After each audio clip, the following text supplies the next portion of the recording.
Hello and welcome back to Radio Free IV for the second video of the day. Today's video really came to me. Well, it came to me as a result of one of the classes that I'm taking called Democracy and Internet. You know, we're studying big tech development and all that stuff. And I've got my issues with that class. I will not get into them here. Completely not worth it. But one of the things that I've come to realize, just as a result of taking that class and engaging with these ideas, is that we are currently experiencing, I don't know, a sort of advertiser domination of our economy. Because our economy, you know what? Actually, I've got the framing for this. So I've made a couple videos now talking about how we need to become more Chinese. This is a thing that I've done. It's a thing I believe. And if you follow at all, you know, any sort of international press or anything like that, then you will see this common sort of thing that's said about China. China doesn't have enough domestic consumption. China needs to boost domestic consumption, yada, yada, China, consumption. And there's always been a problem for me with that logic, that China, in any ways, is missing out by not having boosted domestic consumption. And that's because economies exist in two different ways. The first way that an economy exists, that an economy, you know, functions for your own betterment as an individual, is by producing goods that you need. So if you need, for example, I don't know, food, your economy needs to produce that. You need to have a productive economy. Because if you don't have a productive economy, you also can't trade. You need goods, physical things that must be, bought and sold, traded and exchanged. Now, then there's the second aspect of the economy. You have your production, and then you have your domestic consumption. Now, domestic consumption is of those goods, yes. But the second aspect of the economy, outside of goods, is services. Now, services can entail a number of different things. You know, for example, you go get your nails painted. Technically, I mean, you are receiving a little tiny bit of nail polish, but the thing that you're paying for primarily is the service of someone painting those nails for you. And the reason that, from what I can understand, that all of these Western analysts are so interested in China boosting its domestic consumption is that they're saying, well, the Chinese economy is not producing or is not consuming enough of the goods that they produce because China produces a third of the world's goods. And they don't like that because what happens there is that China will then outcompete other productive forces within other countries. But I've always found that to be just like a stupid way of looking at it, because think about it this way, right? If you're poor, if you're broke as hell, you don't have the luxury of spending your money on frivolous bullshit, on services, you know? Yes, you could go to a restaurant, sure, but it'd be a little bit cheaper if you low-key made the food yourself. So you're going to make the food yourself. Services do not have a place, really, or at least not nearly the place that they do in developed economies, in developing economies. Developing economies should never invest in services because the productive forces, the ability to produce food, the ability to produce goods, the ability to build roads, the ability to produce the technologies that are used by your people, the abilities to produce, to build homes, to have, domestic timber, whatever it may be, or even importing that timber industry, but you then must trade something else for the timber. This is fundamental to furthering the material conditions of a people. And one thing that I have come to understand about the United States economy, and maybe this is true of other Western economies as well, I'm not aware, I only live in this country, but what's become abundantly clear to me about the United States economy is that as a result of this emphasis on services as opposed to production, we now live in a scam economy. If I don't know how closely any of you were following the the sort of crypto craze of 2019 all the way up to like 2021-ish, which was then followed up by NFTs, which has then honestly in many ways been replaced by AI. But all of these different, outgrowths, all of these different, sort of Web 3.0, we're going to change the world, this is going to be the future. All of these moves are much better explained, much more adequately explained by money concentrated in the hands of rich people, looking for a place to park itself, looking for a way to justify its existence. How is it that I can, as a person, with $100 million, say that I need this $100 million when it's sitting in my bank account? I need some asset. I need something to speculate about. I need some bullshit. It's not I need to build a factory. It's not I need to go build the first high-speed railroad that connects the East Coast to the West Coast. No, these people say I need to find a place to park my wealth so that it then becomes more wealth later on. Ridiculous. This is ridiculous. This is no way to organize an economy. And all that is to say that I think that the main way and the main reason that we've ended up in this circumstance is because of advertising. Is because advertising is ultimately the main weapon of the service economy. Because, again, I view this distinction as you can either advance the material conditions for a population, or you can allow those material conditions to stagnate in exchange for growth in non-production sectors of the economy. Now, I don't think you should ever choose. You should never choose to invest in these services or to allow this, regime of services to crop up when people still have their material needs unmet. And that's what the choice the United States has made. The United States said, we've got enough shit. We're sending enough shit to Europe. It's chill. We can just make lattes for each other all day. That'll be a great economy, right? We can do gambling with each other. But I'm gonna call myself a broker, a Wall Street broker, or a trade broker. We're gonna do gambling all day. It's gonna be great, right? But it's not. It's not. And the reason it's not is because, again, the backbone of the economy is the people. An economy is nothing but a large number of people, period. That's all that an economy ever is or will be. So in that context, how is it that we can say that we are developing our economy if all we're doing is developing the ability for people within the economy to trade money around with one another and make the overall, economic figures bigger? That's not developing an economy. To develop an economy, you need to develop the productive forces. This focus separates China from the West because unlike the West, China is a poor country. A poor country currently digging themselves out of the hole of poverty imposed on them by the British, by the empires, of previous generations, of previous eras that purposely said, no, China, you will accept my opium and I will collapse your society if I want to.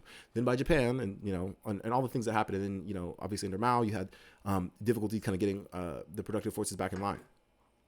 But all that is to say, again, advertising is the fundamental glue that holds together the service economy. And again, the service economy is not, some evil thing. It's not just inherently bad, but the service economy is a bad idea when you haven't sufficiently developed the productive forces. You need educated, content citizens before you start having these educated, content citizens go do bullshit. Because guess what? Gullible people will do stupid shit. And you know what's going to happen? Then it's going to be evil people, scammers, who are going to take advantage of these gullible people and take all their money. And then what's going to happen? You have inequity in terms of wealth distribution, and you do not have the productive capacity to provide for all of your citizens because the people who were working jobs, who were able to buy their goods or their basic goods, their basic needs, their shelter, their food, their entertainment, they gave all their money away. They got scammed. Sorry, that's what happens, and that's what happens when you develop a service economy at the expense of the productive forces. And the advertising is the way that all comes together. And the reason I'm so focused on advertising, so upset about advertising, is because, again, back to this democracy and internet class, these big tech companies are the biggest companies in the world. I mean, I guess it makes sense because they're constantly in your face, all yap, and all this nonsense about, oh, you should open my app and you should close them. And so, it makes sense in the sense that they definitely have a large enough presence in your life for those valuations to seem justifiable. But quite frankly, if you ask me any day of the week, I mean any day of the week, any day of the year, any day of the month, any year of the entirety of history, okay? You ask me whose job is more valuable, Mark Zuckerberg or a fucking farmer, and my answer will never change. It's obviously the farmer. I need the farmer for my survival. I do not need Zucky Boy. I don't. Again, back to the service economy. The service economies are hellbent on addicting people to things that they don't need, and they use advertising as that tool. When you look at the way that big tech operates, these expensive, highly valuable companies, they're all advertising companies. They're all advertising top to bottom, and they're advertising plus big data.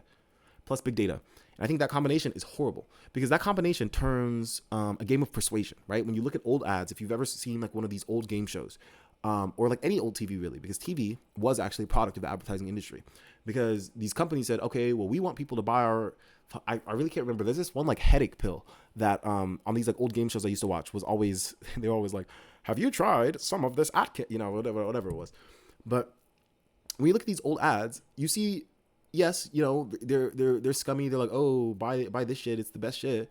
But at least they're making a fucking art. It's a pitch, it's not it's not so coercive. Whereas advertising today much more resembles, psychological manipulation. They're almost forcing you to do these things against your will, yes, in many ways. Because, think about the way that we engage with social media. So many people that I know, myself included, so many people on this planet, in this country, in this city, in this college, everywhere, people everywhere are addicted to their phones, addicted to social media. They're not addicted to social media because at one point in time they decided there was nothing more important to them in life. They're addicted to social media because advertisers, first of all, they want that. They want you to be addicted to social media because if the advertisers can reliably say, yes, you're going to be doing this shit all day. You're just going to be doing it. Next.